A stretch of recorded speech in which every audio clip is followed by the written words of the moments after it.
Bienvenidos a Hablemos Cyber con su servidor, Alberto García. Muchas gracias por estar con nosotros.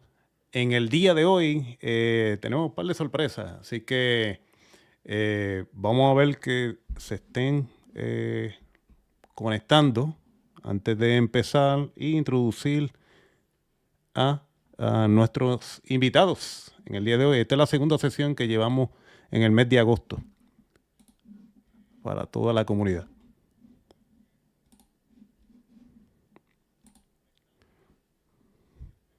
Vamos a darle tiempo. Se vayan conectando.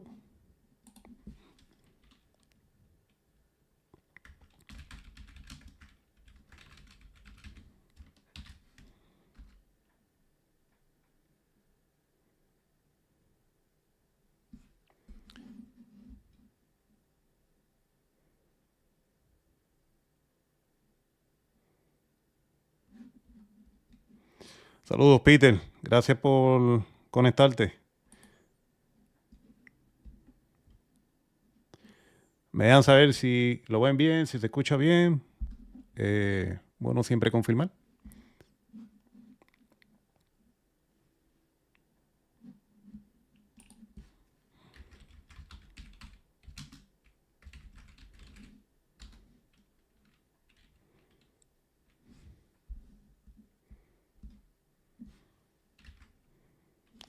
Bueno, vamos a proceder. A lo que demás miembros de la comunidad se van conectando.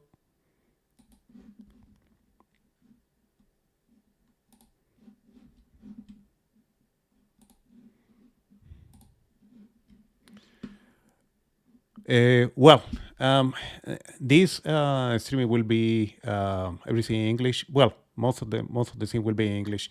Giving our guests today. Let's see. We have Dr. Ray Davidson with us, also the co-founder. It's the first time in our streaming co-founder of Ciberseguridad, Acer Santana. He will join today. Let's see. Hey guys, how are you today? And thank you to make the time to be here, Dr. Ray Davidson. I am very, very happy to be here. I'm actually honored. I do my thing, and then every once in a while somebody reaches out from somewhere and says, "Hey, you should come connect with us." And it was so cool to see you at DEF CON in Vegas. To reconnect, we stay connected, all of us in the community. We stay connected electronically, but to be able to see one another in person is really nice. I think COVID made us all miss being together in person, and I have become now, since COVID, I'm much more likely to actually give hugs.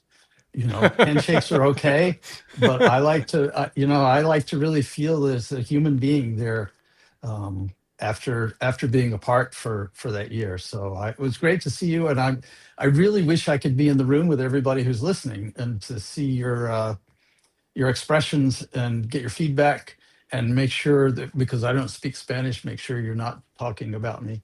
But I know you would never do that. Yeah, well, we will have the opportunity at some point for sure. We are doing some initiative over there.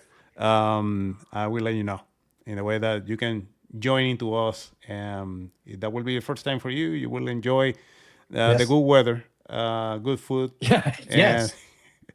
That we have. Asel, I know that we just started talking about. Asel, go forward, introduce yourself, and the way that everybody know. I'll do it briefly in Spanish and then I'll switch back to English. Saludos a todos nuevamente y bienvenidos a este en vivo, este streaming de Ciberseguridad. Estamos hoy, primero que todo, ¿verdad? Mi nombre es Axel Santana, soy cofundador de Ciberseguridad. Estoy seguro que me han visto en algunos de los talleres y en algunos de los eventos. Es un placer, ¿verdad?, estar aquí presente por primera vez de manera oficial en la plataforma de YouTube.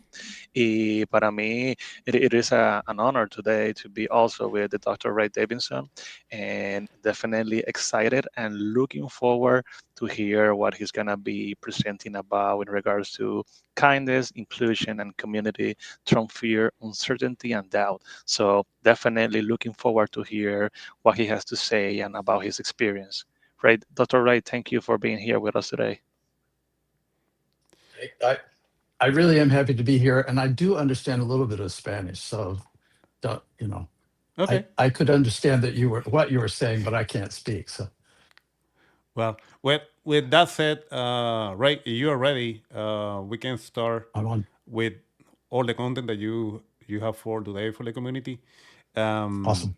Yeah, let me know. I can basically, you're ready. Let me transition. Yeah, you're gonna that to put you. up my Okay. slide. Yeah, let me go there. Well, you're ready. Everybody can see what you have right now as a title. Okay. Kicking out thought. Yeah. Okay, so you have the title slide up. Yeah, he's ready. Okay, I want to repeat the business about, like, I am in this meeting. I am a minority because I don't speak a language that you all speak. I also, you'll see, I talk about in my talk, I spend a lot of time in, like, a dance studio because I like to dance, and a yoga studio, and those are predominantly female spaces. And so part of what I have learned in the past few years is about being in groups where I'm different. I think that's really important, and it makes us stronger. So thank you for allowing me to be in your midst and for listening to what I have to say. You can see in the title slide, I had to think of something kind of clever because you always have to do that. We all know what fear, uncertainty, and doubt is. It's the bad stuff. And my goal is to think of community type actions and activities that we can do to get rid of that fear, uncertainty, and doubt, because fear is an automatic knee-jerk reaction. We need to have a little more confidence that we can do good in the world so that we can be, at least appear certain to our neighbors. So let me see. What is this about? I want to inform you of some things, some of which will be true, most of which will be true, I hope. I want to inspire you, and some of that might be scaring you a little bit. I hope you'll leave a little bit terrified, actually. But the important part of being terrified is that it will inspire us to action. And I'm hoping you're going to take that inspiration and go out into your community and inspire your neighbors, however you define those neighbors, to do some actions. This is a huge job, and we need everybody. So I told Alberto that I would go back. Like, when I was born in 1956. Okay, it was a long time ago. There were not, I was going to say there were not computers. It was about the time they were invented, I think, but they certainly were not common. I remember when my dad brought home his first calculator. It was the HP and reverse Polish notation. So that was old. My first thing I would call a hack was not a technical hack at all. It was social engineering. This was in 1968, and the picture is, I don't think you can see my cursor, but you can see that there's an intersection here. This is the only picture I could get was current. When I was a kid, this intersection was a little bit different, and there was a pedestrian walk, don't walk sign. And the way it was configured, because you can see this is a complicated intersection, the way it was configured, the light actually said walk at the same time the cross street had a green light. The cars had a green light, and the pedestrians had a walk sign, which is bad, right? So my dad noticed this. My dad worked downtown, and I was 12 years old. He came home and he said, "Hey, son, there's this problem downtown. How would you like to address it? And, I'm 12 years old. I said, are you kidding? I want to go play. But he convinced me to sit down. First thing I did was he gave me the phone number for the city engineer to call and ask why, because it was, and a 12-year-old can tell this is not how it's supposed to be configured. So people are walking across the street when cars are coming. So I called the engineer and he explained to me, which was nice to a 12-year-old, that there was no way to configure it differently. And I was going to take that as the answer, but my dad said, no. People can get killed. You have to do more than that. So he showed me how to write a letter to the editor of the paper. And I wrote a letter to the editor, and I hate it that I don't have a copy of that letter. If I could go back, maybe it's in the archives, but I wrote a letter to the editor of the paper. And shortly after that, there was a sign. That's when I had the little yellow sign up. The sign actually said "yield to pedestrians." So even though the cars had a green light, they had a yield sign now, and the cars could still run over pedestrians, but at least it would be illegal. So that was my first hack. I figured out how to influence society, and I've never looked back. So this is the who am I slide, and I've divided it into sections here. The first section is me before I got out of high school. I started working as early as I could because I was bored at home. So I was a paper boy. And there were two papers in my hometown of Macon, Georgia. There was a morning paper and an afternoon paper, and I had one route of each of them. When I got old enough, when I got to be 16, I got a job at Southern Bell, which was one of the old Little Bell companies, as a telephone operator. You remember Ernestine? Operator, information. That was me. So I gave out phone numbers for a while. I still remember some of those phone numbers. The Citizens and Southern National Bank in Macon, Georgia is 7421212. And then when I was in high school, I went to a Catholic high school. There was a dress code. And I'm okay with rules. And I hope you are all the same. You follow rules when they make sense. And sometimes even when they don't make sense, but you always ask questions. And so I list myself as a dress code change agent because in the 4 years I was at that high school, when I first started, we had to wear a white shirt and a tie every day. And by the time I left, we could wear not only colored shirts, but shirts with stripes. Pretty cool, huh? And I think it was the last Friday of the month, we didn't have to wear a tie. So big changes in the dress code. I also was one of the people that got suspended for having long hair. And you see, I still have long hair. It was short for a while when I was working for Pfizer, but it comes back. I went to Georgia Tech for undergraduate school. I started off in chemistry, but then I found out that chemists don't make much money compared to chemical engineers. And so I switched to chemical engineering, and I found out actually I'm not that good at chemistry, but I'd already bought into the engineering thing. So I've got a note here that I worked at the Fabulous Fox Theater in Atlanta. If you ever go to Atlanta, go to the Fabulous Fox. It was built back in the 1920s. It's one of the classic old theaters. And when I was there as a student, the Fox Theater had been bought and was going to be torn down. So there was a bunch of volunteers trying to save it. And so I was a volunteer at minimum wage and worked backstage.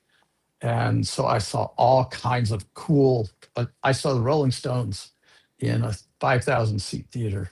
I saw Fleetwood Mac the first year that Lindsey Buckingham and Stevie Nicks were with them because I was volunteering there. So the message here is, I know you're all at this meeting, Cybersemia, because you're all hacker, cyber civilian type people. But again, I didn't start doing cyber until relatively recently. So this is all the things I was doing to get ready to be a cyber civilian. And I urge you, like not to limit yourself to being a hacker. Get out into the community and be part of the community. Find out what's going on, because cyber is only a part of the terrible things that could happen. So when I was in Atlanta, I graduated in '78. I didn't really want to go to work because I'm lazy. So I got accepted at Purdue to get my PhD. And I took, if you do that subtraction, that's 7 years in graduate school. That's a very long time for graduate school. And in fact, not only was I a dress code change agent in high school, I was a PhD duration limitation change agent in college. There is now at Purdue a limitation. You can't take more than 7 years to get your PhD. But I did get the equivalent of a minor in French and philosophy. I had a really good friend who was a theologian, so I learned a lot of Christian theology at the time. And I think I did mention I was looking. I'm short. I don't, I'm not a football player. I'm certainly not a basketball player. I just don't do well at any of those kinds of sports. I like them, but I'm not suited to them. And I did gymnastics and martial arts in high school. So I was looking around for exercise, and in the tiny town of West Lafayette, Indiana, there was a ballet studio opening. My first girlfriend in high school was a ballet dancer. And if your girlfriend's a ballet dancer, you're around girls a lot. It's a really great place to meet girls. So I totally bought into the ballet kind of thing.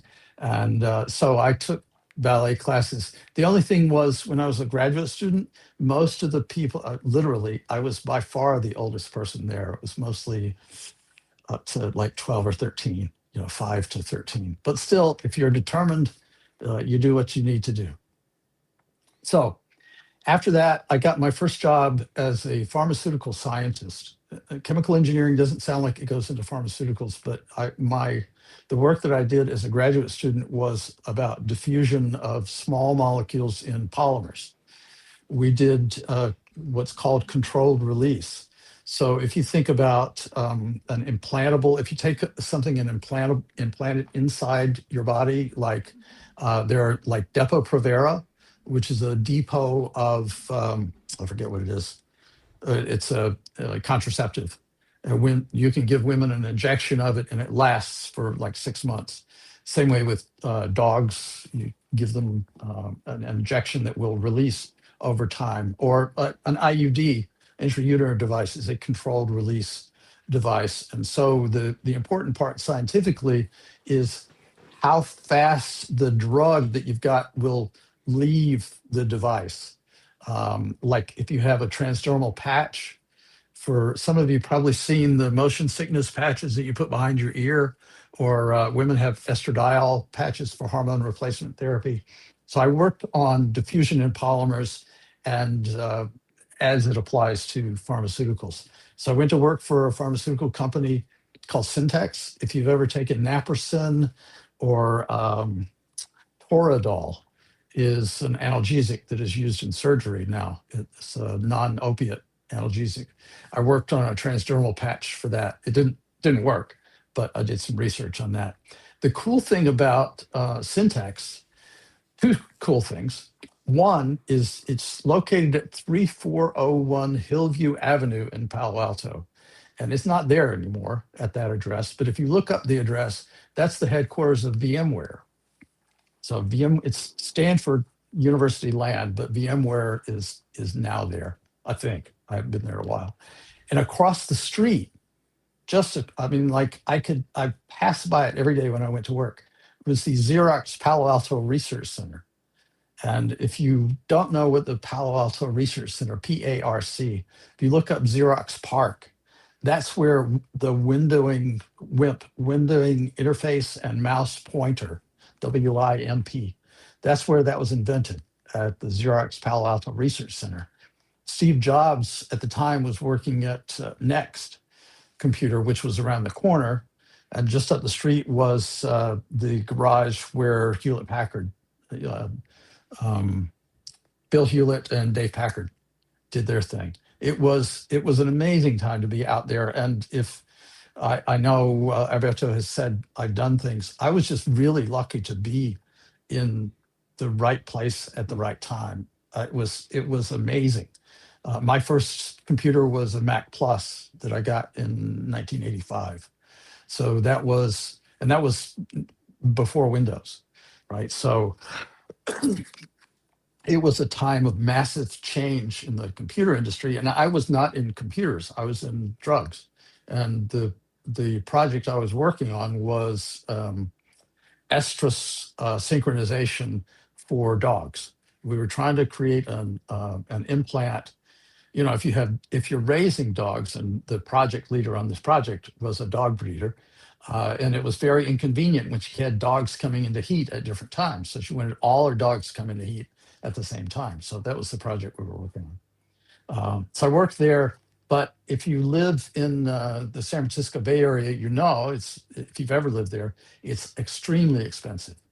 And by this time I had 3 kids. I had one child, or I did, my wife at the time, had a child when I was just as I was graduating from grad school. He was born in October, I graduated in May, and then we moved to California. While we were in California, we had twins.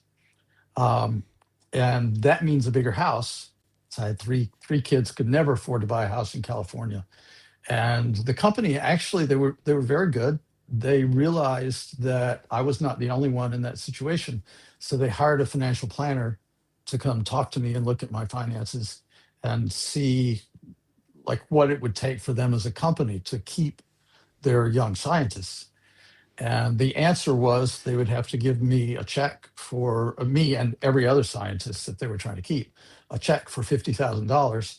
And that was, 40 years ago. So you can imagine that wasn't going to work out. And I started looking for another job, and I moved to the Midwest.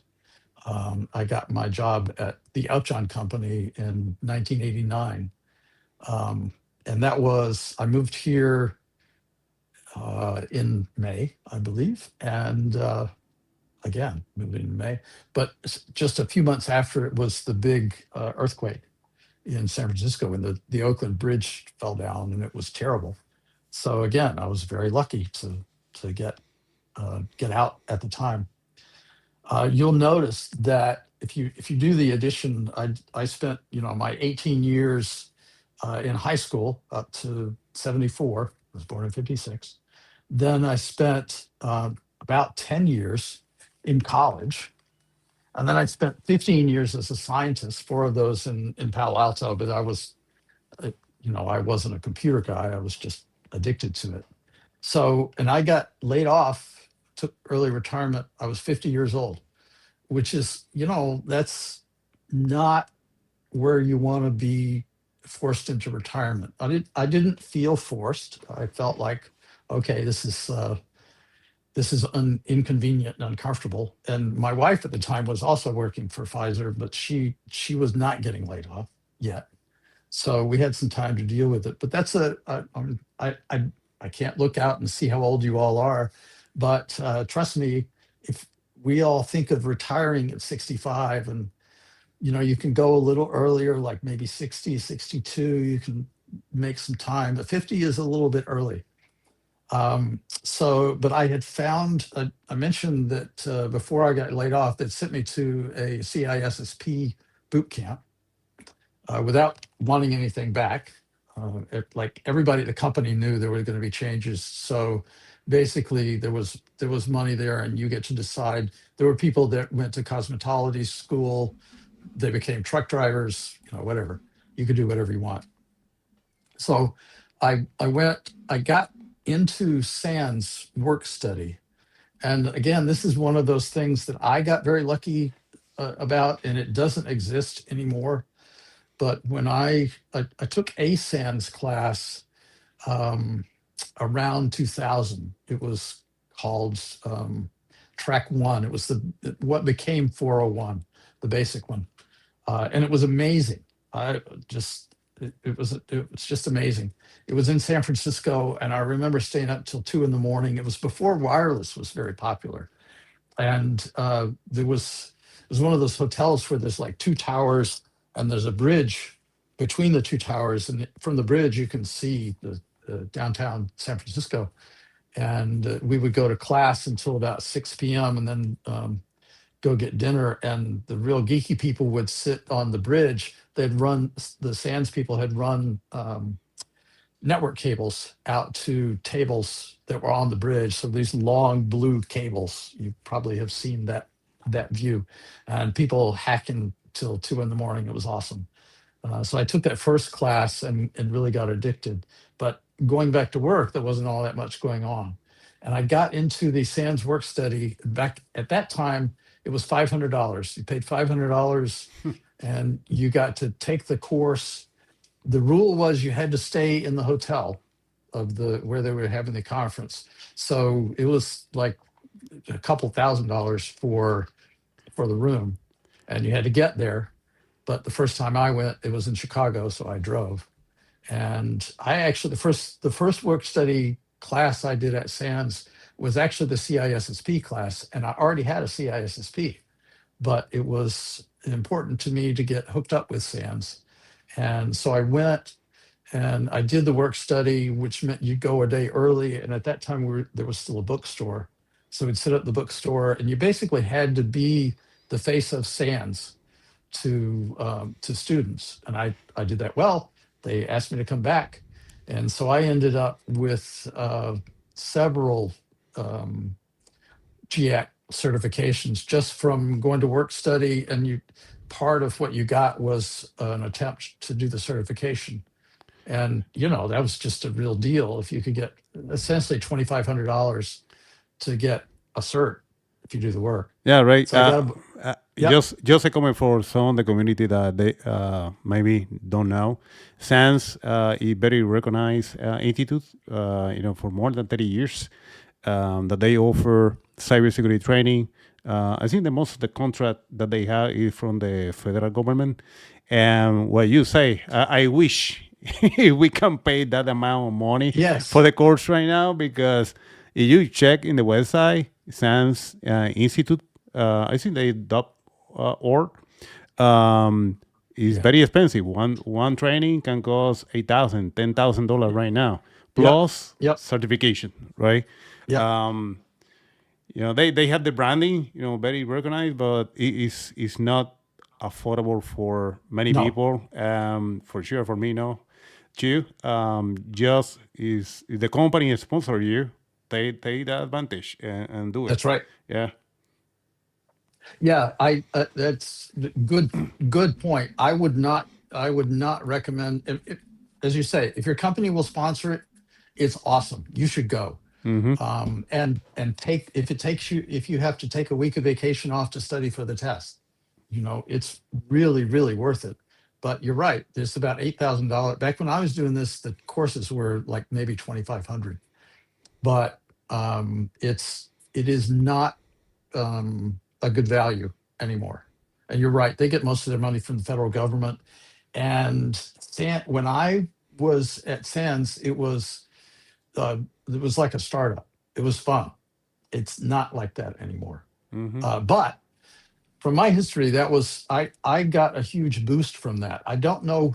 I wish that I could identify the place that would replace SANS. I think it's Black Hills Information Security now, who does the Wild West Hack and Fest. Mm-hmm. So for those listening, if you look at, I think it's SANS.org, SANS.EDU is the master's program, which I helped start. And SANS is great, but it has just really gotten out of reach. Yeah. And there will be, this is how, when I worked in the pharmaceutical industry, this is how the pharmaceuticals works too. I went to work for Pfizer. I went to work for Upjohn, and Pfizer was really big, and they just swallowed up Upjohn. When I was in California, I saw this all the time. The small biotech companies would get swallowed up by the bigger ones. And in fact, one of the things that happened when I was at Pfizer was we bought a company in South San Francisco called Sugen, because they had a cancer drug that we wanted, and I had to help with the IT merger. So this changes happen, and if I could point you to all of you on the call to a place where you could have the same experience, I would totally do that. I can't, but I can tell the story, and hopefully you can learn from my experience. The other thing was in 2008, I joined Twitter. Twitter was new at the time. And again, being in on the ground floor, you get noticed.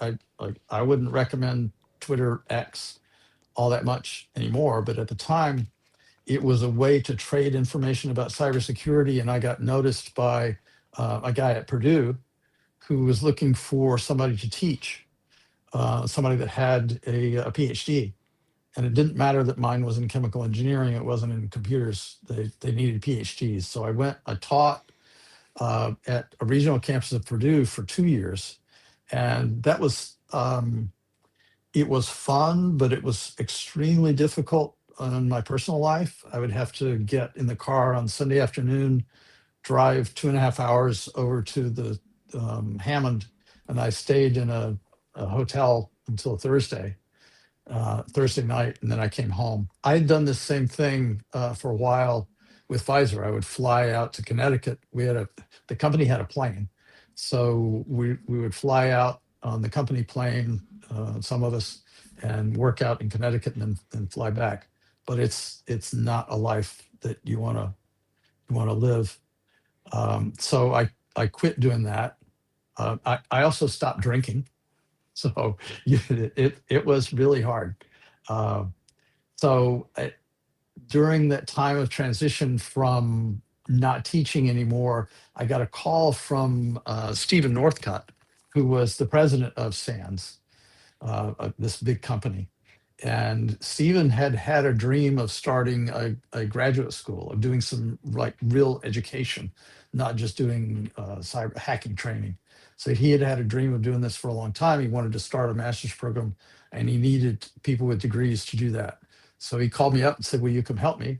And when the president of SANS calls, plus I was looking for a job. So it was, I was so happy. This was really a gift to be able to participate with SANS, to create a master's program. And coming from being a teacher, I knew some things about it. So it was really cool. But SANS is a commercial organization. They hire a lot of MBAs from Harvard, and they like to make money, and they make a lot of it. And that's not my thing. And so once they got accreditation, they didn't need me anymore, and we parted ways. I don't have anything negative to say. It was difficult. It's always difficult, but I wouldn't say anything negative that hasn't already been said. So I got laid off, and I was looking around for something else to do. And this is where we get to the next to the last line in this slide, the Michigan Cyber Civilian Corps. I was bored, but I knew that there were hackers around because there were companies that hired cybersecurity professionals. And I looked around, and there was in Michigan a move to get people to volunteer. And I'll talk more about that when I talk about the Michigan Cyber Civilian Corps. But I found out about it, and I took the tests, and I scored really well, not surprisingly, because I had been with SANS for a while. So I became a member. I started having meetings with people that were around me, because I mean, the joke is I wanted to get together with people that would get my UDP jokes, right? So that there was a group that would get together. I did not organize this group, but I found a group that was getting together in Grand Rapids, which is about an hour from me. They would get together on the Monday after Patch Tuesday, and they would talk about their experiences at their businesses. What were the patches? What do they have problems with? Can you believe that my organization won't let me do thus and such? Just to get together to complain together and drink beer. So I was involved with some volunteer organizations. And fortunately, within, I don't know if any of you know a guy named Wolfgang Gerlich, Goerlich, Wolf. He was also doing things in Michigan. He's just a very public service kind of guy. And he was organizing younger cybersecurity professionals to do things like give talks and share information. So I hooked up with Wolf. And there is I don't think this exists in any other state, but in Michigan, there is a loose network of groups that meet monthly. There's one in Ann Arbor, which is called ARBSEC, ARBSEC. I started one in Kalamazoo, which is called ZooSec. There are groups that meet monthly, and they're not official or anything like that. It's just people that get together, essentially to drink beer and talk about hacking. But the Cyber Civilian Corps was started. I passed all the tests and got noticed. And they had a project manager. The state had a part-time project manager leading it, and he wasn't a hacker type. He was just a project manager. And for those of you that might have thought about getting a PMP certification, like when I got laid off, that was the two certifications that were really worth getting were CISSP and PMP, Project Management Professional. And I almost got a PMP. I did all the work. I turned in, you have to prove that you've got 4,000 hours of project management experience, and I had that. Hey, Ray, excuse me. Yes. Before you continue, we had the question from the chat from the community from Kenneth. The question that he had, you can answer now or later. What steps should cybersecurity professionals take to address thought about AI in the coming years? Oh, you jump right to the hard question. What steps?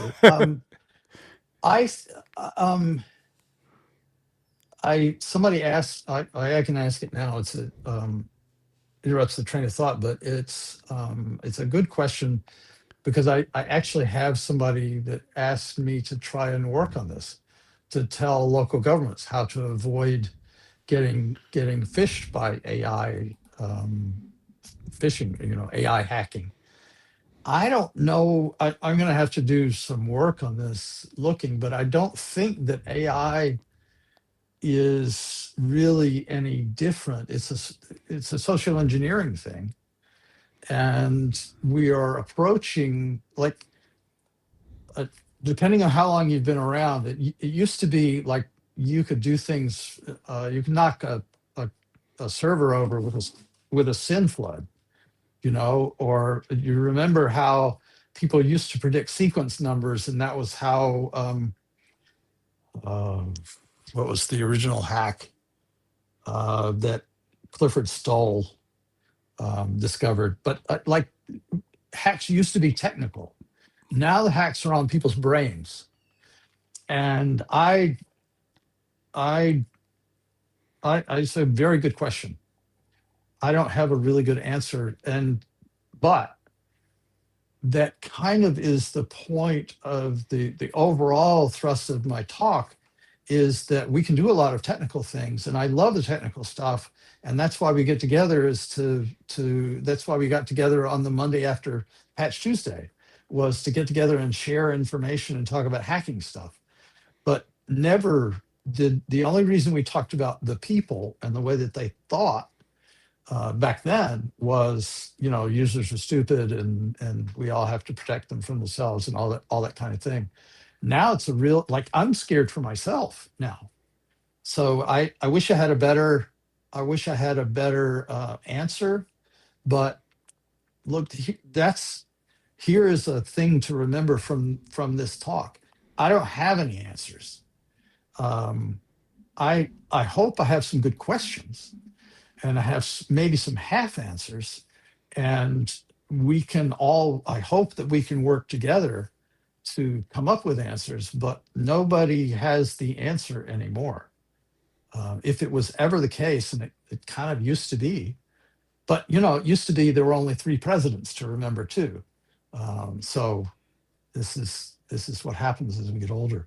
That's a really good question. And my overwhelming thought is that I'm glad we're in this together, because I wouldn't want to have to answer it alone. Like, seriously. Yeah. So let me, I quit doing the Michigan Cyber Civilian Corps in 2023 for various reasons. The senior management changed. We didn't have as much support, and my mom had been over a year in a nursing home. And I said this before we started streaming. it's funny how when you get to be a certain age and your parents pass, it makes you think and it makes you do things a little more seriously. So my mom passed in 2022 and 2023, sorry. And it was just a real life change, made me think a lot. So I'm still doing what I love. And I'm going to get to Undestructible Cyber Resilience Core in the Hack Dance Teach here. I'm actually going to change slides now. So this is my official Who Am I? This is my Who Am I now? It's Hack Dance Teach. Those are the things that I do. I told you I'm a ballet dancer. That is me in that picture on the right. And those two little girls are, one of them is just adorable. Well, they're both adorable. Okay. I love all my kids, but one of them just is magic. And one of those little girls that we were dancing with in the line, just after we took that picture, whispered very loudly that Mr. Ray needs to work on his retiré, which is a step. And let me tell you, if you've never had a 6-year-old give you advice on how to move, and you're not strangled, you're not allowed to strangle little kids in the ballet class. So I exercise some restraint there. But that is one of the things that I do to fall in love with my community. I have that as a very explicit thing. I want to fall in love with my community because the bottom line is that if anything bad ever happens, like the power goes out, I'm going to go out my front door and I don't have any power. I can't look on the internet to see what's going on. Maybe the lights are not coming on, but my neighbor next door, I'm going to go over there and say, hey, what's happening to you? And we're going to figure things out together. So getting to know, falling in love with my neighborhood, that's a real thing for me. The picture on the left is a nod to the hack part. That's the guy on the left there is Chris DeRusha. He was the Chief Information Security Officer for the Office of Personnel Management for the US government. Some of you might remember when China hacked into the Office of Personnel Management. And the Office of Personnel Management is like human resources for the federal government. So they have all of the HR information for everybody in the CIA, the NSA. They have all of the confidential, the forms, the SF-86, which is the, I don't know what SF stands for, but I'm going to guess it's a security form. But it is where they put all of the information that you give them when you get a clearance. So it was a really, really, really bad hack. It was a really well done hack. I just wish that we had been the ones doing it. But Chris was the person that came into OPM to fix that. And when we took this picture, he was the Chief Information Security Officer for the state of Michigan. The woman in the middle there is Jen Easterly. She was the director of CISA. And I like Jen Easterly, CISA Jen, a lot. You can see she's wearing a t-shirt.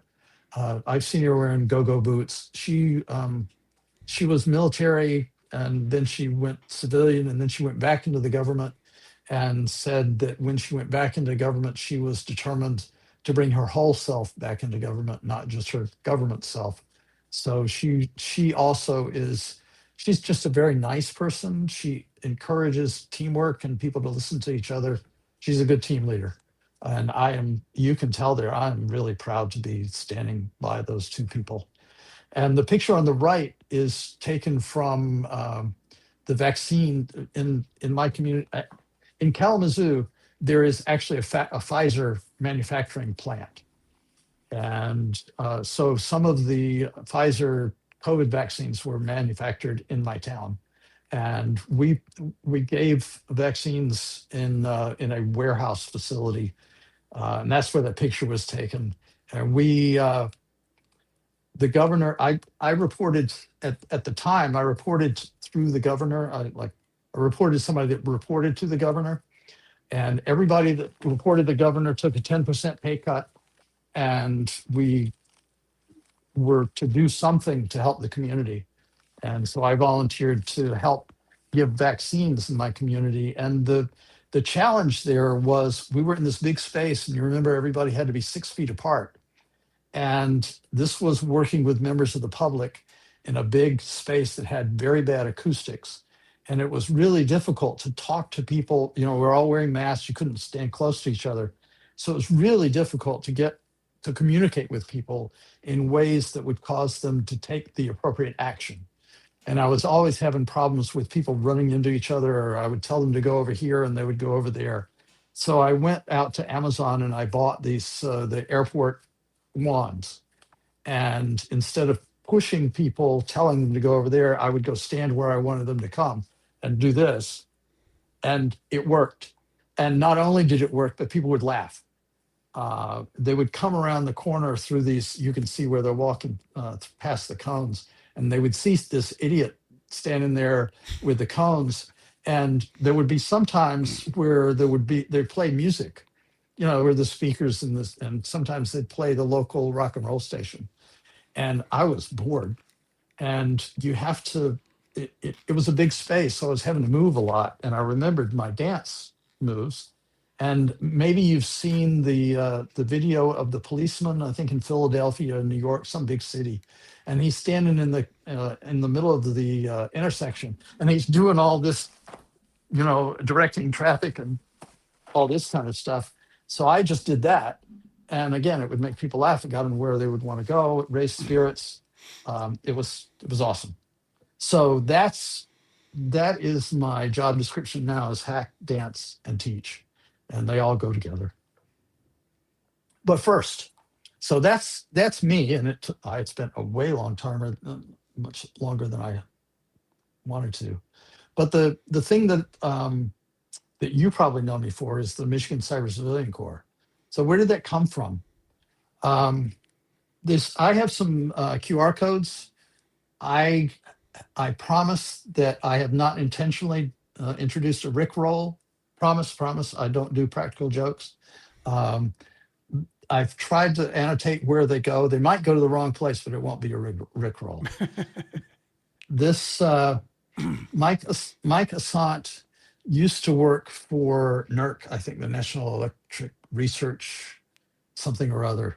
He had the idea to buy a $30,000 generator from a power company.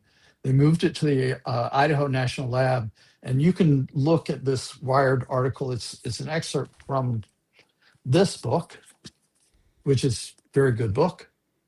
The Wired article is an excerpt, and you can go find that. That's not a link. The picture is not a link, but if you Google on YouTube Aurora generator, you can find that video. They used a 140 kilobyte file to make the generator vibrate asynchronously with the rest of the grid, and it blew it out. So when the folks in Michigan had seen the Aurora demonstration in 2007, they came up with the idea that we might need to protect against this. So in 2011, which is not on the timeline, discussions started between Governor Snyder, who's the guy on the picture, and yes, Governor Snyder was involved in the Flint water crisis, but he's a good guy from a cyber perspective.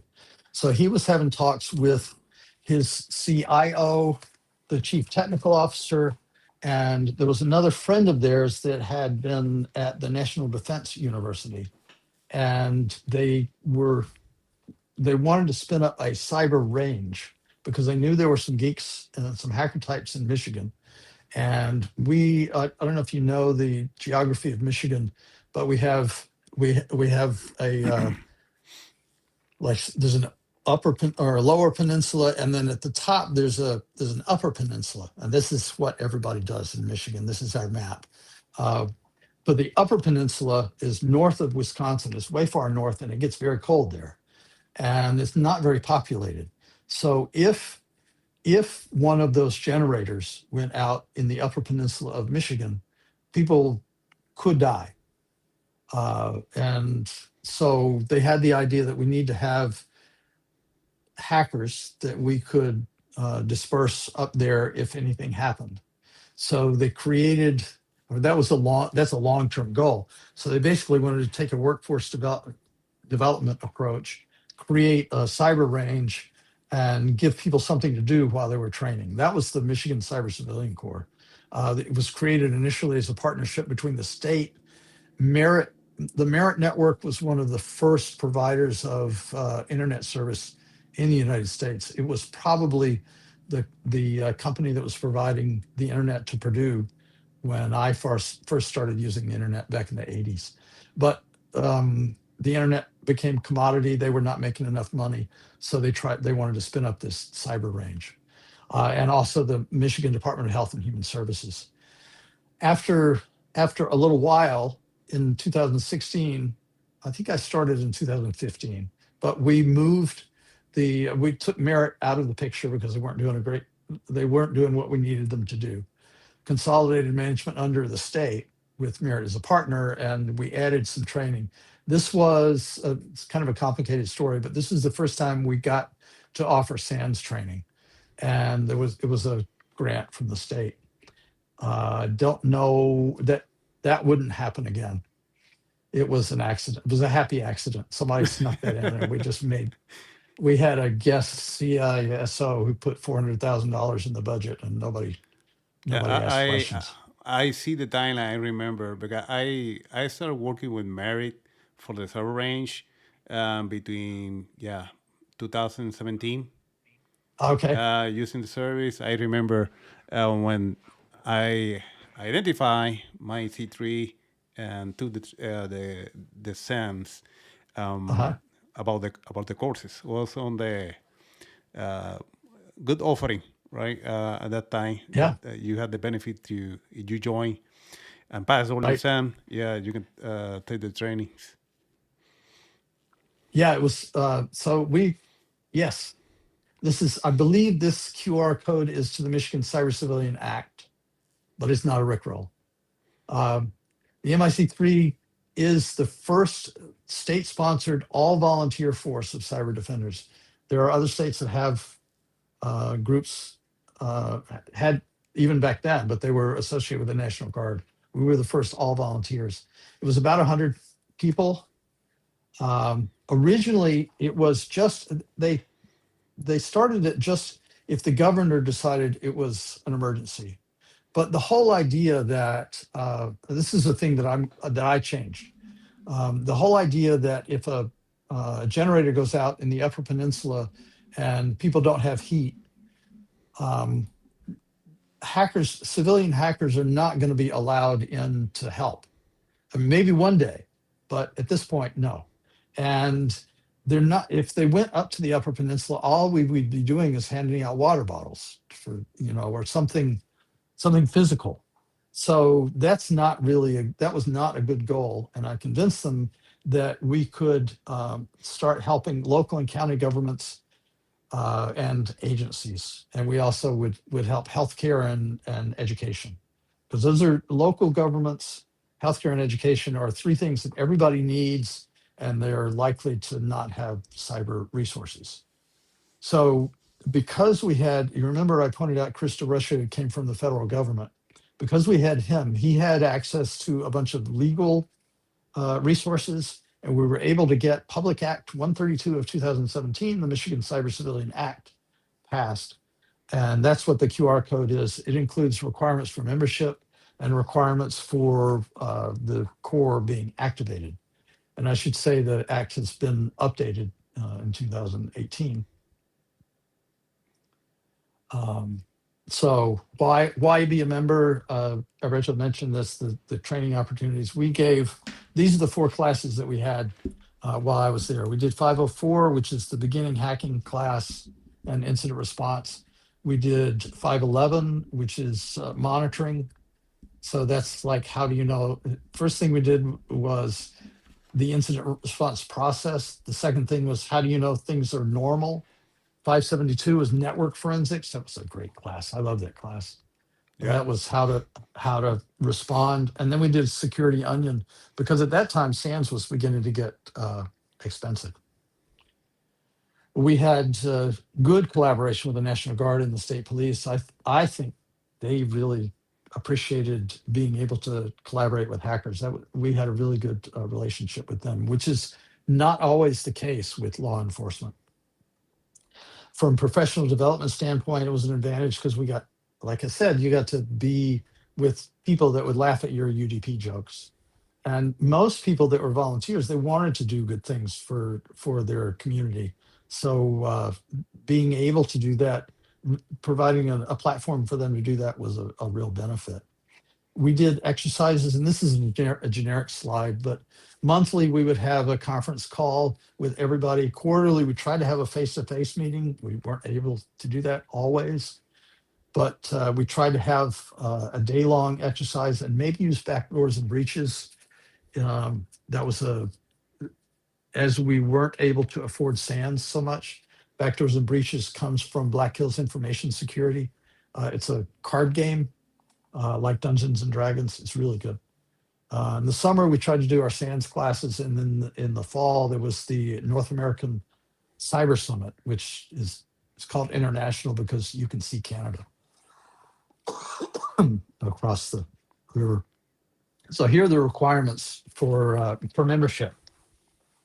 You had, and this was kind of informal. I basically made these up because we had to have a bar to be a member.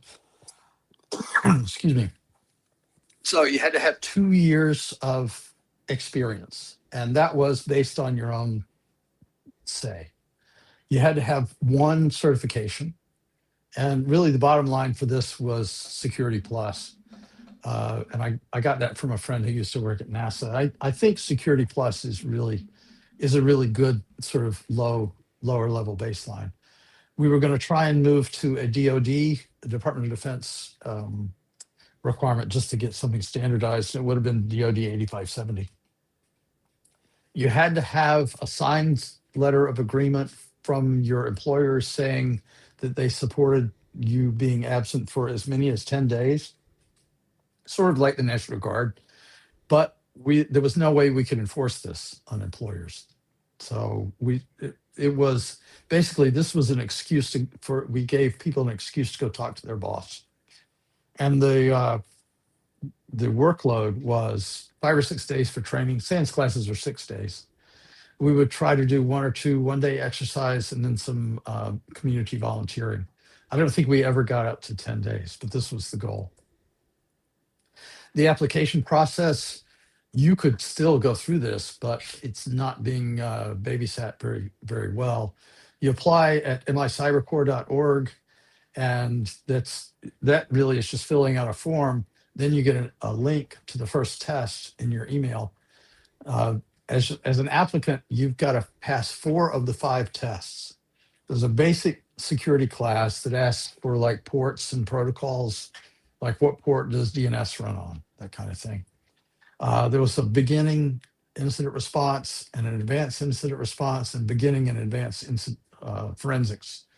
And if you pass 4 of the 5 tests, you would get an email that tells you the next thing to do.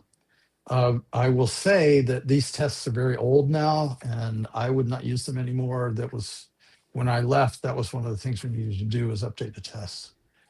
Once you pass 4 out of the 5 tests, the letter invites you to submit your documentation to the project manager, which was me at the time. I needed a resume, a volunteer agreement. That included the non-disclosure agreement, which was pretty legal. We got that from the federal government. And an employer agreement, which was that thing from your manager saying, yeah, they support you. And once, this is important, the last thing on the invitee, once the mandatory documentation is received, a criminal background check was performed. And it was not just, there's 2 levels of background check. I found this out when I was doing this. There is a state level background check. And I don't know if the name varies by state, but for us, it's CGIS, the Criminal Justice Information System. So they would look for you in the CGIS, and then we would do an FBI background check that required fingerprints. So we did that. After we find out that you're not a felon, then you get an official email account, Michigan.gov email account, and the people get included on all for the communications. There was a problem with this because we gave people an official email account, and that's the one that was regulated. But the only thing they got through that email account was infrequent communications from the MIC3, so people tended not to pay attention to it, and that's not ideal. So now we got a bunch of members. What do we do? How do we handle emergencies? If the governor declares a cyber emergency, we would partner with, Michigan has both Army and Air National Guard. We would partner with them and the state police. We, the cyber civilians, acted under the authority of the state emergency operations coordinator, which is in Michigan falls under the state police. In other states, emergency management is a separate thing and law enforcement just coordinates. I know that in Wisconsin, for instance, emergency management is not under law enforcement, so they operate different. Every state operates differently. But for something that's smaller than a governor declared cyber emergency, I don't know if you can see this. If a local government experienced a cyber emergency, they would call the Michigan Cyber Command Center. That's the cyber team for the state police. They would listen to the complaint. If it was a criminal incident, then they would take care of it. We wouldn't want to be in the middle of anything that might be a criminal charge. But if it's not, then they would contact us. And there was a series of back and forth that had to happen. The victim had to officially request assistance. We had to officially offer it, and governor had to sign things. And it was not the most quick deployment, but it was official. This just emphasizes that it is a partnership. We had to have the combined work of Army, Air, and state police. And I still am coordinating with the Army and Air Guard. They changed personnel, but I saw one of my former colleagues from the Army Guard when we were out in Vegas, and I've got to get back in touch with him to rekindle some connections. The challenges involved with the MIC3, and this is something I'm taking because the MIC3 was the first. Other states want to do this. Our challenges were around recruitment, engagement, and retention. I mentioned that the organization was ostensibly formed to respond to a power problem in the Upper Peninsula, but that's not actually realistic. And you can't keep people engaged for something like that may only happen once in 5 years. You need to do drills and things like that. Training is related to retention, but it's a workforce development. The MIC3 and organizations like this are not only to respond, but they're also to create the workforce that can respond in the event of emergency, because you don't want to have just the experts responding. And evaluation, this is really hard. Like, how do you tell if you're doing any good? I have some thoughts about that, but I'm running long, so I don't want to take for forever. I do want to point to the Wisconsin team, because they are doing great stuff. They have a very active Slack where they exchange IOC indication of compromise information regularly. They do have quarterly trainings, and they're not SANS trainings. They are individuals, members of the team, who get up and will give a couple-hour class on refresher on Wireshark filters or something like that. But that's really useful. I've been to their training, and if you're not going to go to a 6-day SANS class, this is really useful refresher kinds of stuff. And also, like I said, to be in the same room with other human beings who are doing the same thing is really helpful. The QR code there is for a National Guard exercise, Cyber Lucretia. That's because I went to the National Guard has cyber exercises every year. The largest unclassified one is called Cyber Shield. They do have classified ones, but I don't have a clearance. Don't want one. But I did go to Cyber Shield, which is the largest unclassified one. There were almost 1,000 people there, and I was one of gosh, maybe 30 people that were not military. So it was, I just can't describe how awesome it was. It was like going to space camp for a grown-up. It was just, we got to play with all the cool things. Yeah. Yeah, right. I had a question on that one. I know that we talk about the Wisconsin that will be by end of October, right? And then that one, Cyber Lucretia, is in December, December. right? Do you Right. know the day for this one? I believe it's 9 and 10, but you can, if you look at Okay. the QR code, Okay. that's the homepage for the exercise. Okay. There is, for those listening, there's a Cyber Volunteer Day in Wisconsin in October. And then a couple of days after that there is Wisconsin's regular quarterly training in a different location. And I will,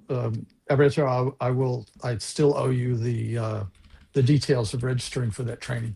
But I will, I contact Eric Franco in the uh-huh. Slack. He shared with me the instruction that I need to follow. Oh, okay. Cool. Yeah, I need to let you know that Awesome. one. Yeah. Yeah, so they when we started the Michigan Cyber Civilian Corps, the Chief Information Security Officer from Wisconsin came over, and he thought we were doing really cool stuff, and he went away, and I didn't hear from him for a couple of years. And when I heard from him again, they had really blown us out of the water. They have a really good program. So I'm using them as the sort of leader for FEMA Region 5. There's a Minnesota team that's going to participate this year for the first year. And I'm hoping Indiana will come up with one. So this is where we are on civilian. There are cyber civilians around. We got hammers. We have volunteers that want to help. So what needs help? We are like, this is a message that is repeatable. We are increasingly dependent on undependable things. Like, that's just true. If you want to get scared, and in a good way, if you want to be alerted, wakened up to the threat, this QR code is to YouTube, the videos from the I Am the Cavalry track from 2024. We also had 3 days of track this year, but that one, the barcode there leads you to the whole series of day one, and there is a talk on water, there's a talk on hospitals, and there's a talk on power, and from very, very good. Emma Stewart is awesome on the power, so these are really good people, really good speakers, and you can put this stuff on in the background while you're doing other stuff, and just listen to it. But it's kind of scary, but the people that are talking about this know their stuff, so it's really, it's very worth this. If you can't go to Hacker Summer Camp, there's like 3 days of stuff that you can listen to, and it's really, really good. But let's talk about what we can do.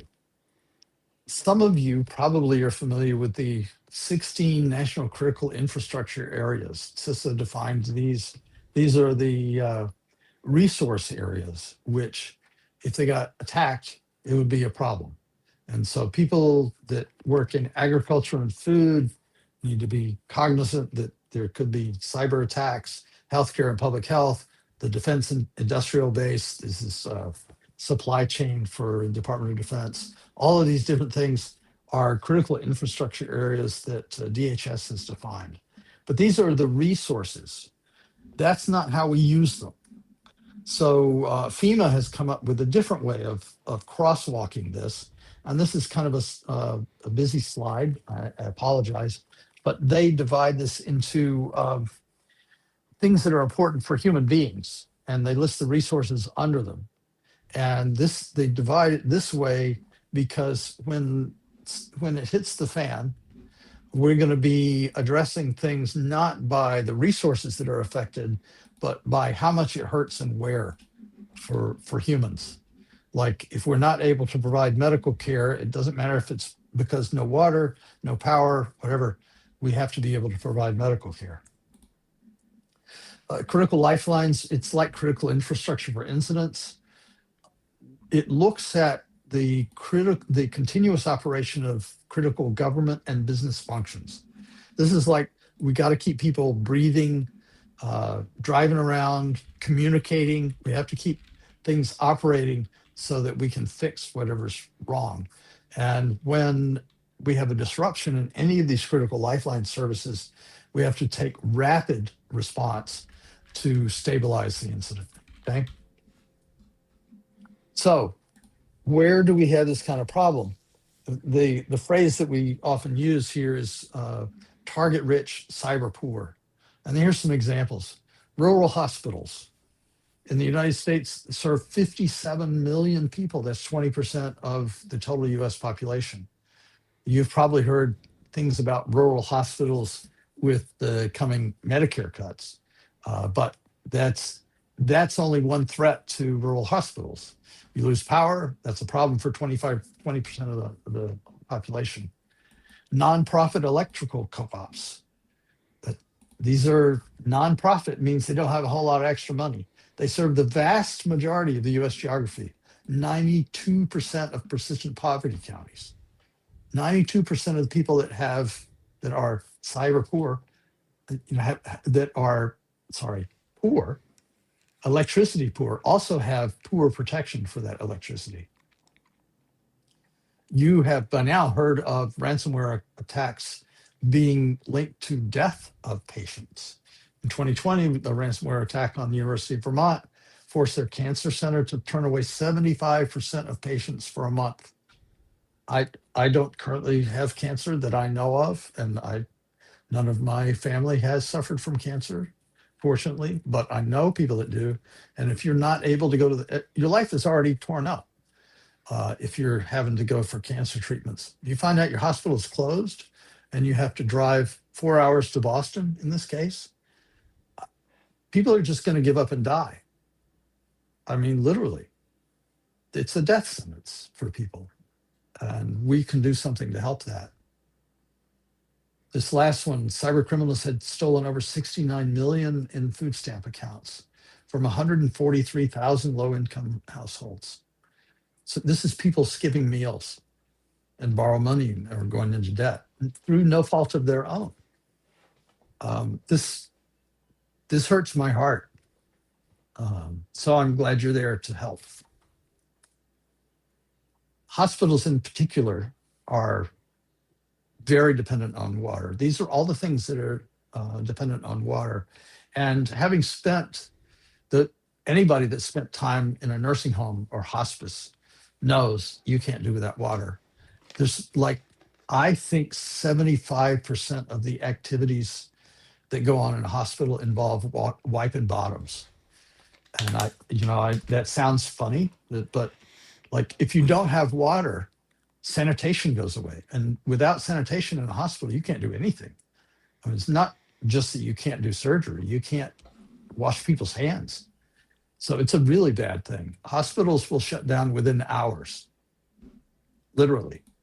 If hospitals don't have water, they will shut down in hours. Most hospitals do have backup water and they do have backup power.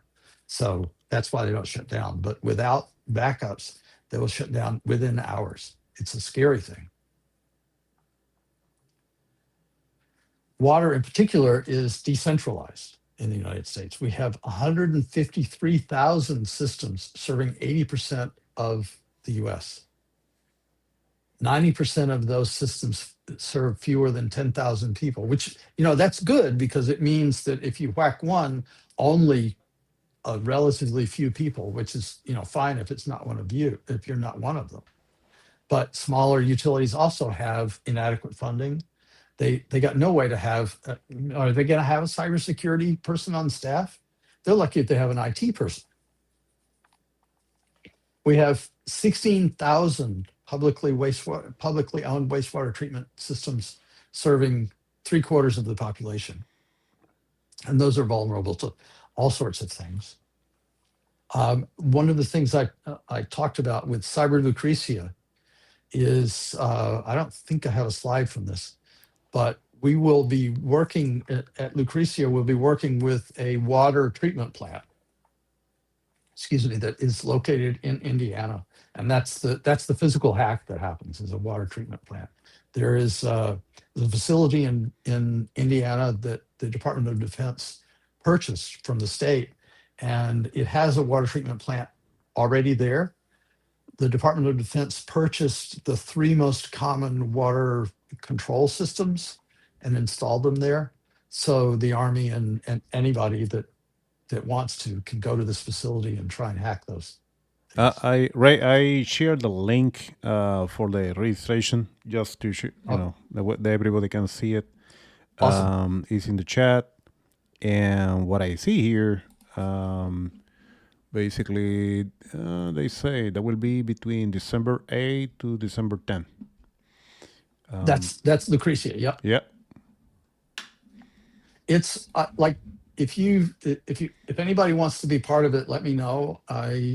This is a thing that I'm working on to get more civilians involved with these National Guard type exercises, because the National Guard is some infrastructure that we can kind of tag along to.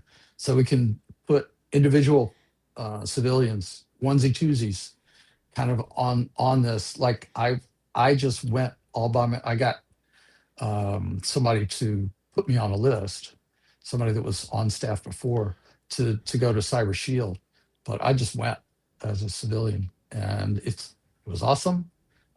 It wasn't free for me, but as we begin to get people doing this, like the people in Wisconsin are funded to go to Cyber Lucretia because they have state funding. So I see that in the link. I see that we talk about it. I think that I will contact you and any other person from the community. If they want, please feel free to contact me. I will share the information with Ray after conversation. But yeah, it's amazing because you will see what is the impact when, from the cyber to the physical work and all the full exercise. This only thing that you don't have the opportunity to see every day, right? That way. It's awesome. Yes. That's for me, that was why it's worth the self-funding some of this. If you were the sort of person that lets that is going to tie yourself to an employer, and this is how it used to be in the US, especially in Michigan, especially because of auto industry. People would go to work for the auto plant, do that for 40 years, whatever it was. They have their retirement, not do anything differently. But my first job was in Silicon Valley, where jobs didn't last that long. And when I left my first job, I'd been there 4 years, and I was an old timer there. So it's different these days. So I just got some examples here of water treatment plants being hacked. This is an incident for the city of Arkansas City in Kansas. CISA has issued warnings, and this was amusing to me. It's that threat actors continue to exploit OT ICS through unsophisticated means. But if you watch the YouTube video that I put the link to, there's a guy named Dean Ford. Dean is he's a professional engineer. He's not a hacker. He makes water treatment plants work, and when they stop working, he fixes them so they do work. So this is, I noticed that unsophisticated means. So Dean had some opinions about whether attackers had to be very unsophisticated. So this is quotes from him. I got called out to a treatment plant in a town that will remain nameless. Their controller stopped working. I'm making a Windows XP virtual machine. I get this from him last year. I'm Windows XP VM so I can load a 1990s software package to go on online with a controller to figure out why it stopped. The user interface is running on a Windows 98 box. That's not a problem for the public, but it just gives you an idea of how often they update stuff. So this is just the company's messed around for 3 days. They got 24 hours to fix this. And then a few hours later, he says they didn't save a copy of the controller code and it lost its little memory. This is a little microcontroller that is in charge, that's running this entire byproduct plant. So he's reprogramming this thing from scratch. He's got some electrical schematics that are, as he says, hopefully correct. When you go into an incident, you ask for the network diagram. It's never correct. Plant shut down 7 p.m. with the tanks 95% full, and they can't get full. So this is Dean. Seriously, if you get a chance to watch the videos, it's funny and scary. Ray, Yep. excuse me, I have another question, Dave, from Wilfredo Couto. He asks, is there other programs where people from other fields or discipline can participate in the community? I am, for example, as industrial engineer. I want to say yes. I don't know. Again, it's like I said, I don't have well-defined answers, but my goal is to make that answer yes. Because I started out, the only reason I'm a hacker is because when I was at Purdue, I spent $100 or $150 to have my master's thesis typed. Because back then you couldn't, there weren't printers and PCs and things like that. You had to go to a typist and you paid $1 a page. Between the time I got my master's degree and the time I got my PhD, we got computers installed. There was some VAXs and the old 3270 terminals installed around. And I learned enough Bash. It was Unix 4.2. There was no Linux either, but it was Unix. And I learned enough of that to typeset my thesis, including all the fancy equations. And so I turned out to be, and as I was playing around with Bash, we discovered all the games, Adventure, Zork, and we figured out how to do some other things that were cool. And basically we were hacking around.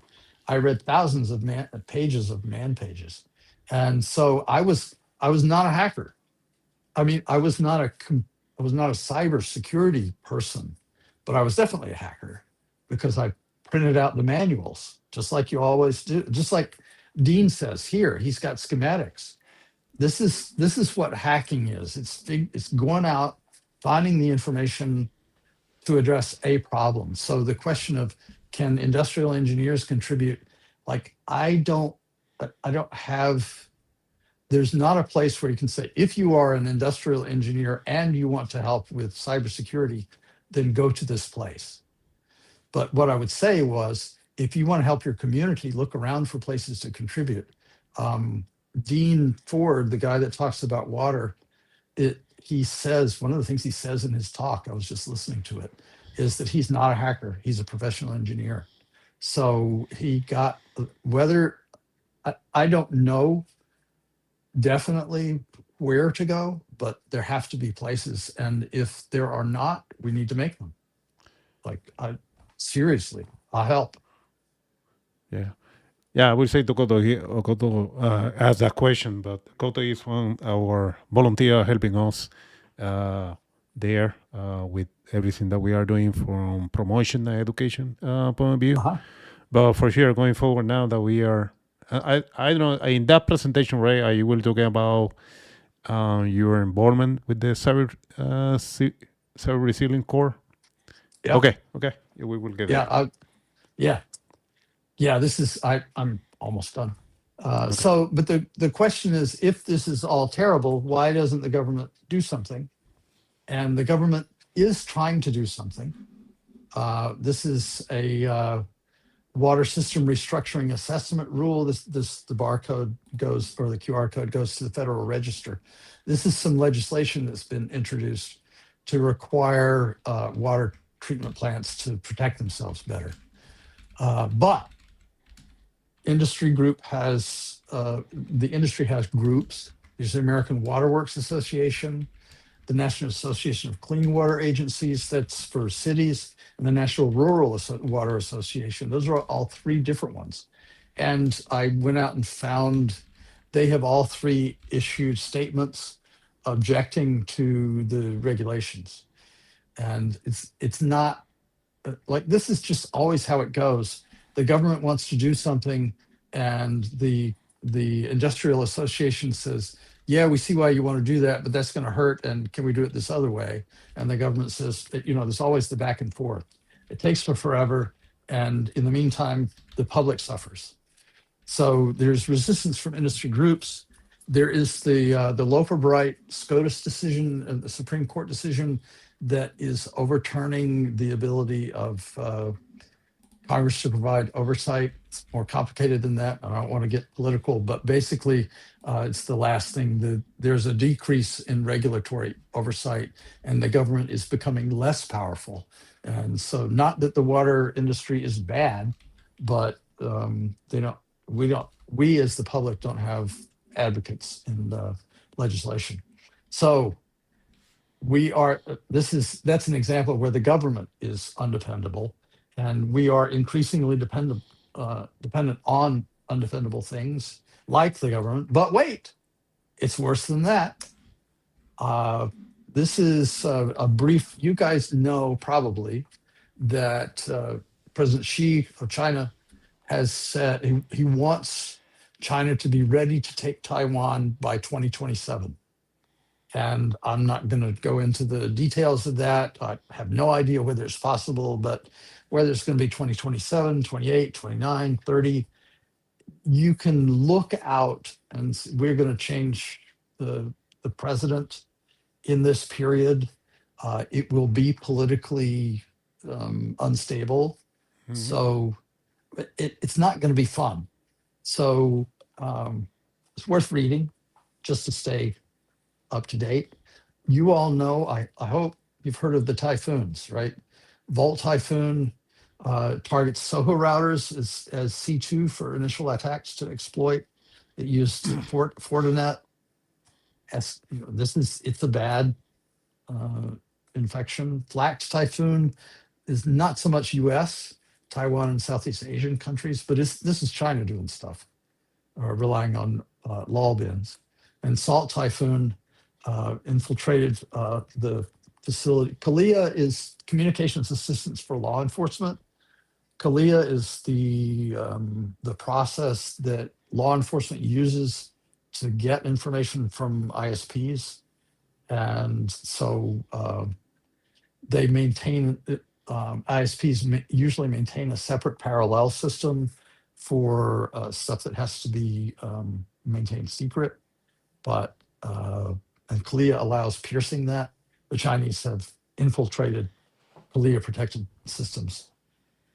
And the QR code is the link to testimony of Matt Blaze, who is a hacker guy.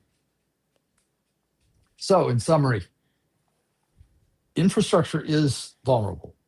Like, I've gone through that. Water infrastructure is particularly critical, and vulnerability increases over time because we don't do maintenance. We all know the term technical debt, right? You put in something new. Everybody can come up with capital expenditures. Nobody can come up with operating expenses to do maintenance. And I remember this all the time from working at Pfizer. We could get funding to buy software, but never to do the training to go with the software. So that just happens all the time. So there are more hands pointing fingers than hands doing work. Criminals are making money, and entrepreneurs exist everywhere.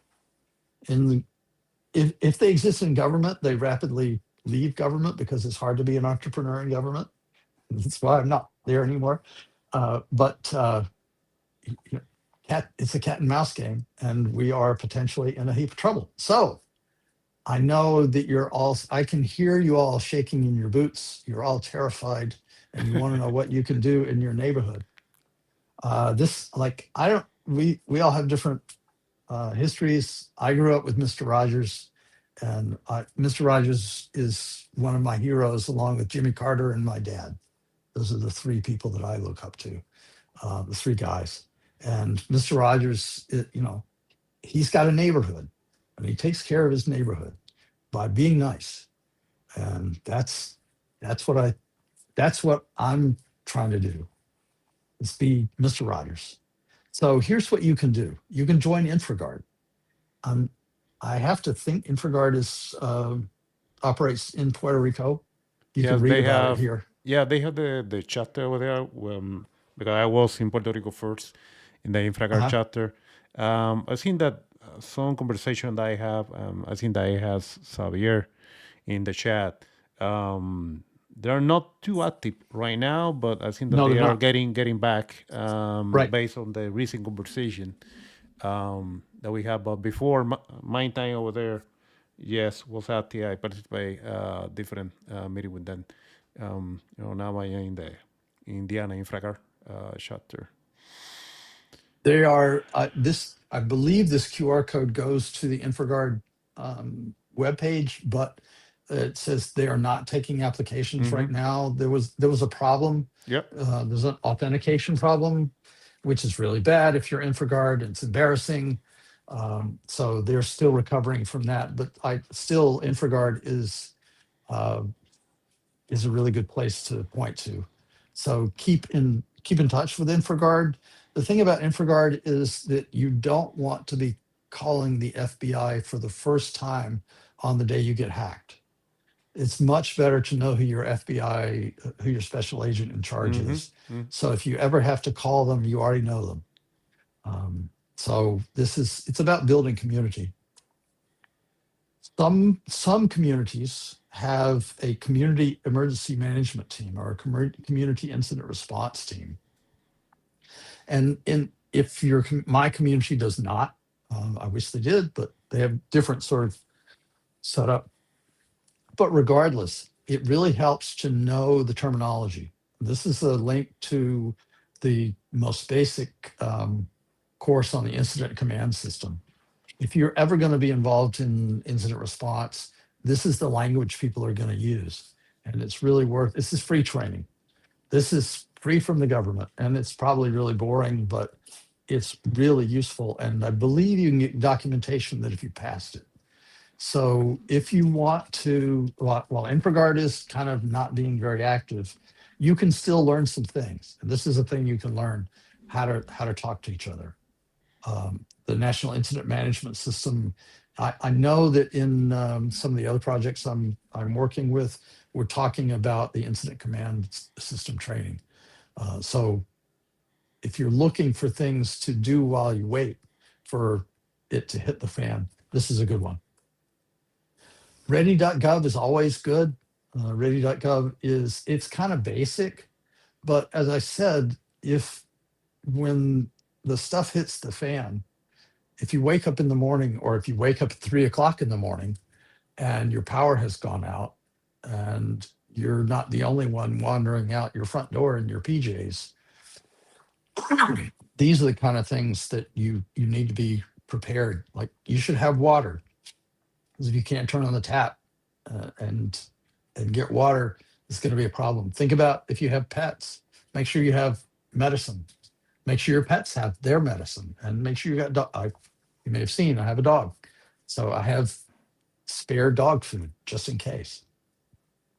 Those sorts of things. Ready.gov really is a fallback site. It's not bad.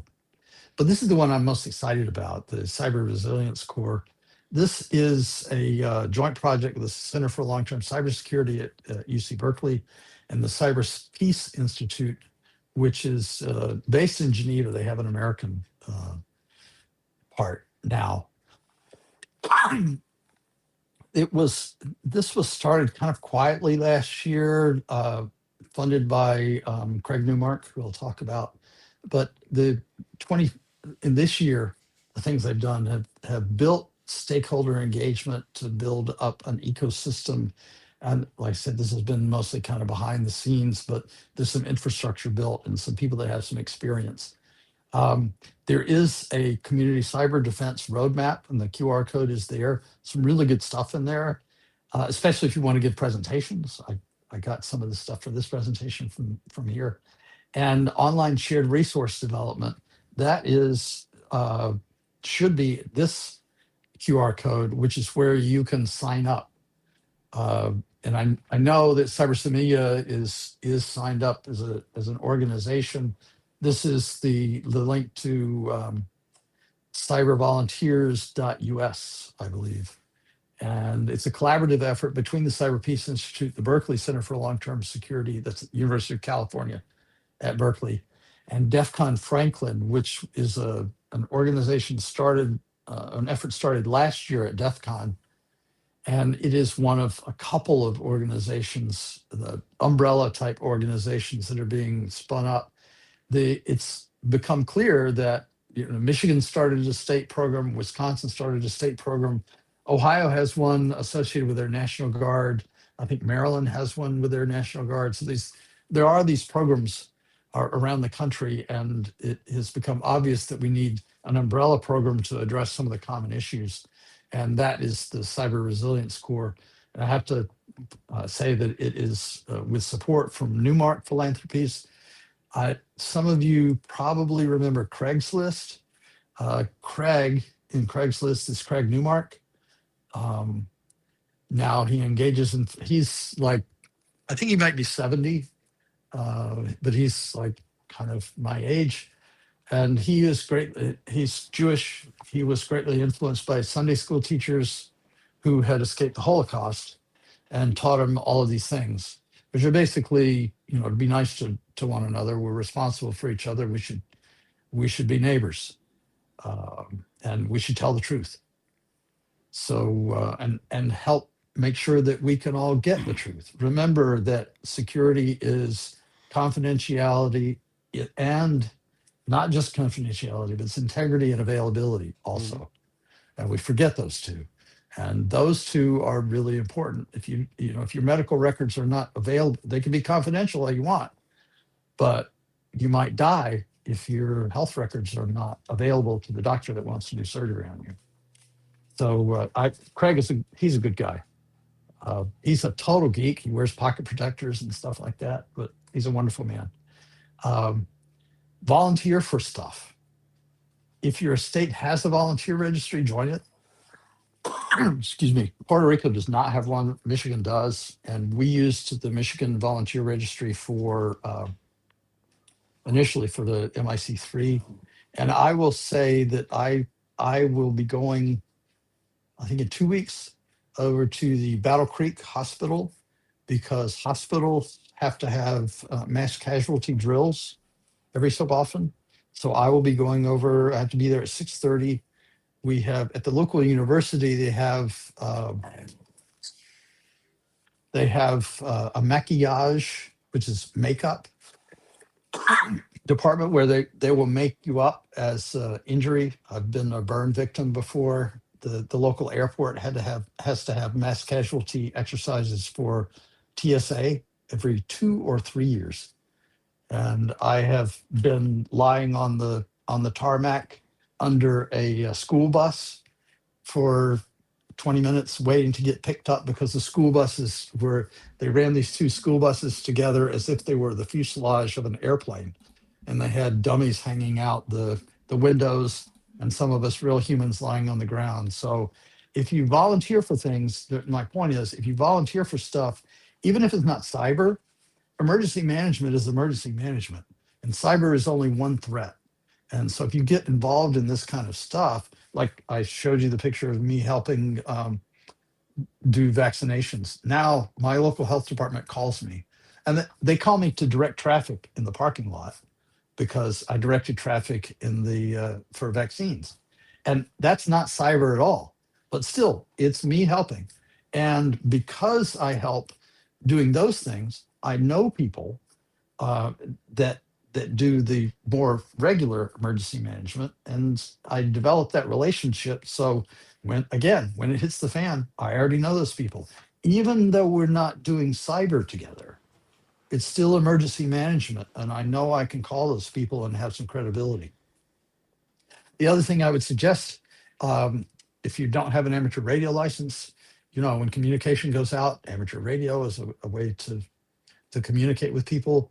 Meshtastic is new. I don't know much about it, but it's a long range, low energy way of communicating outside the bands. So that's a thing to look into. It's sort of DEF CON hacker like at this point. And another thing is Cyber Patriot. This is a high school level competition. I've been a Cyber Patriot mentor. It's awesome. I'm sure you could have a team that's not very excited, but my experience was I had to just get out of their way. I would give them problems and they would take off. This is why I don't do that much hands-on hacking anymore, because the kids are better at it than I am. Cyber Patriot is a blast, can be. So this is my last advice to you. This is I'm a hacker. Everything I do, I am a cybersecurity professional. So everything I do, I can go to church, I can go to the bathroom. I'm still a cyber guy. And it's important to get out into the community and be your cyber self in other contexts. Like when I go dance to teach my little kids on Saturdays, I'm still a hacker. They know that I'm a hacker. I say this when I speak, when I talk to hackers or when I talk to dancers. I say I'm probably the best dancer in my hacking class, and I'm probably the best hacker in my dance class. Right? Everybody knows that I am both of those. And that's not quite true anymore, because one of my friends from the Cyber Resilience Corps, Grace Mena, used to be a dancer, and she had to quit when she was 16, but she's probably still a better dancer than I am. But still, more boys in ballet and more girls in cyber. You've got my contact information here. If you are not able to speak to me, and Alberto will I'm sure forward anything, but that's my real information. You can reach out to me if you have any questions or anything like that. That's what I have. I don't have any coming attractions. So, Hey, Ray. so you can go to the lobby now. I have another question from Wilfredo Cotto. He asking if the presentation will be available.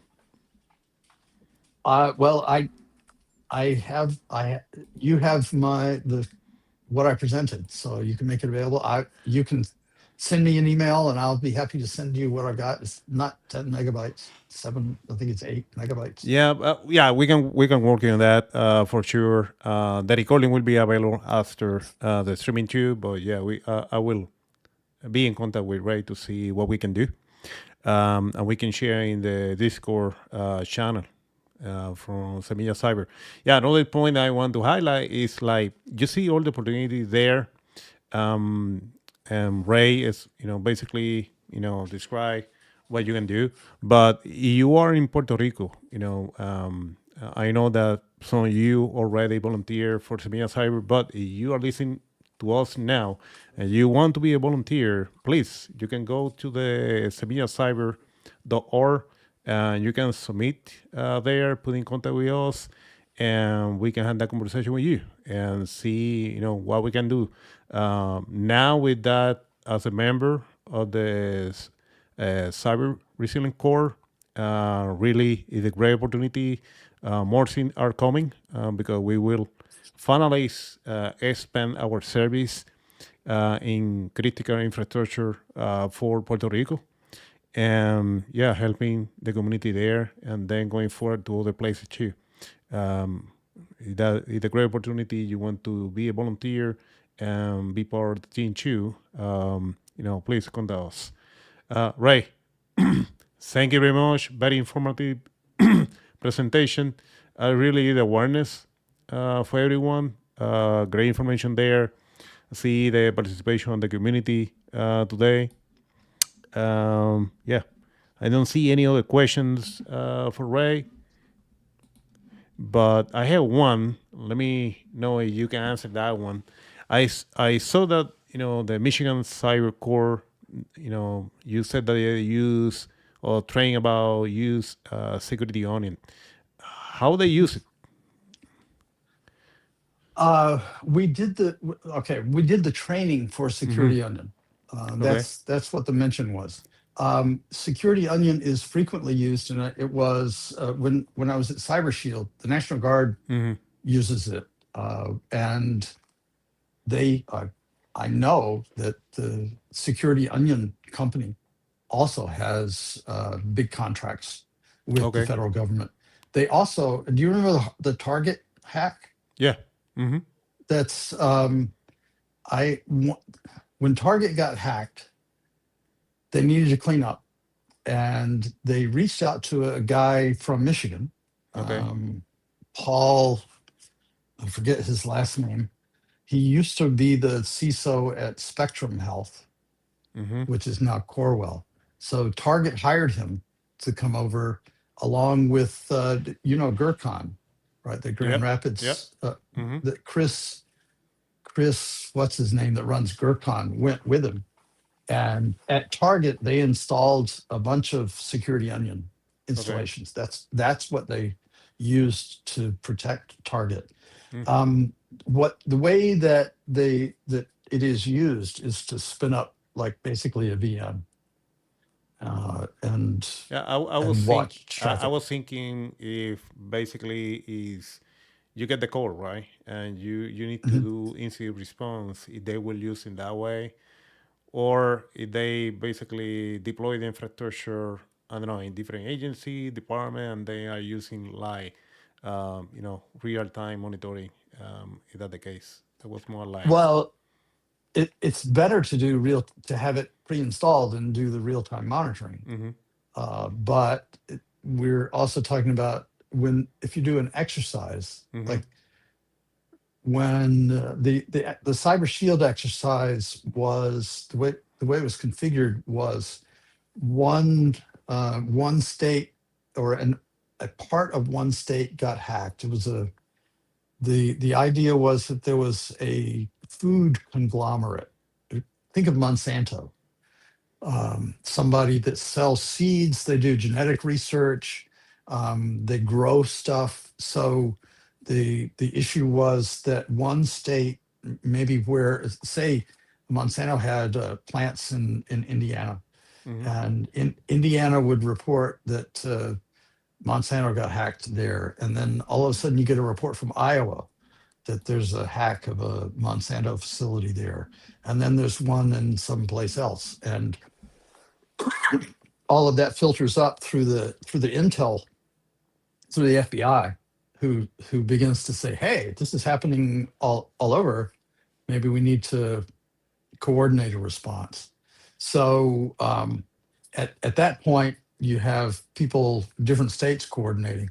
And at that point, also, you start doing more on the ground with the organization, and you get more permissions to do stuff like distribute agents, install agents on a machine. But that was actually one of the things that was covered in the exercise, particularly because it's the military, and they're responding to an incident at a private company. So there's a question of, can you do that? Can you deploy an agent? Because it's not your stuff. And that is those kind of processes are a common question. And that's one of the reasons why the Cyber Resilience Corps is going to be so useful, because we had rules in Michigan about what we could do, but the rules in Wisconsin are different. Yeah. And so we need to have the MAC, mutual aid compact, I think they're called. So once you get a mutual aid compact across states that say what you will and you won't do and who's going to do what, you can operate freely. But again, this is the reason why we have to start talking. Yeah. And I want to foot stomp what you said, to find something to do in your neighborhood, because all of this is very exciting, and I'm tremendously excited about the Cyber Resilience Corps. I've wanted something like that for years, but I'm not naive. things are not going to change tomorrow, Mhm. or even by the end of the year, they're going to start changing. Churchill said, "This is not the end. It's not even the beginning of the end. But if we're lucky, it might be the end of the beginning." So things are, while you're waiting for things, and this is for everybody, while you're waiting for things to take off, look around in your neighborhood for ways to contribute and help your neighbors. Because, like I said, I grew up thinking I was gonna be a chemical engineer, and then that turned into I was gonna build artificial kidneys, and now I'm doing cyber. So just look around where you can be useful, and you will find that one thing leads to another, and you can, if you want to be a good neighbor, you can find ways to be a good neighbor. And if you can't think of ways, you have my contact information now on the screen, so you can reach out to me. The GXYZ and BBQ doesn't mean anything. It's just silly. All right. Well, I Ray, have a bunch of certs. thank you very much for your time today. Share your experience and awareness with our community. Really appreciate that. Happy to be in contact again with you and start working together now going forward. Yep. Well, have a good night. What I have right now, I have a quick announcements before we finalize the stream for today. And that will be in Spanish. Para todo el mundo que nos está viendo en este día, para ahora el mes de septiembre, vamos a tener como orador a Ronald González. Ronald González es el líder de la comunidad de El Salvador. Así que Ronald ya lleva alrededor de 5 años trabajando en El Salvador para poder levantar esta comunidad y a nivel de ciberseguridad. Él ha sido ya, ha dado varios talleres en DEFCON, en el Red Team Village y también en otros foros. Así que lo vamos a tener para septiembre. La sesión de hoy fue más a nivel de proceso, a nivel de liderato, de educación para la comunidad, de las iniciativas que hay a nivel nacional. Ya pues entonces pues la charla en septiembre va a ser mucho más técnica. Vamos a ver si traemos el taller de Red Team Village que él dio este año para septiembre. Así que para más información vamos a estarlo promoviendo pronto en nuestras redes sociales. Así que esté pendiente a las mismas. Antes de terminar, Axel, ¿algún comentario que tenga antes de cerrar el en vivo de hoy? No, espero que en medio de la presentación, ¿verdad? Todos hayan podido aprender algo sobre la experiencia del Dr. Ray Davidson. Creo que es un recurso excelente en la comunidad.